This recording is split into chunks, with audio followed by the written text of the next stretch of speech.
আরে আমার চেহারা গোড়ার মতো হয়ে যাচ্ছে কেন?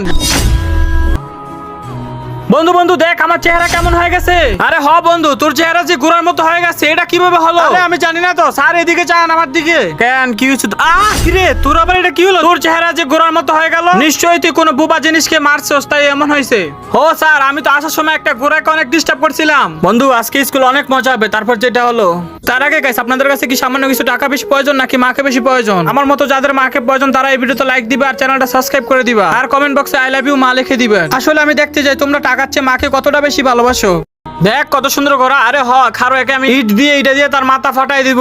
এই যে একটা দিয়ে দিলাম। আরে বন্ধু ওই খারো খারো, তুই বুবা জিনিসকে মারতাছিস কেন? আরে ইচ্ছে আমি মারতেছি, ভালো লাগতেছে, এই লো আরেকটা দিলাম। আরে বন্ধু এটা করিস না, পরে দেখবি অনেক ক্ষতি হবে তো। এই যে এই কারণে তোর এই অবস্থা হয়েছে। আজ থেকে কখনো বুবা জিনিসকে মারবি না আর ওদেরকে কখনো মারবি না। ওরা তো কথা বলতে পারে না, ওরা কষ্ট পেলেও কিছু বলতে পারে না। ও স্যার বুঝছি, আমার ভুল হয়ে গেছে। তো বন্ধুরা তোমরা অন্য সময় বুবা জিনিসকে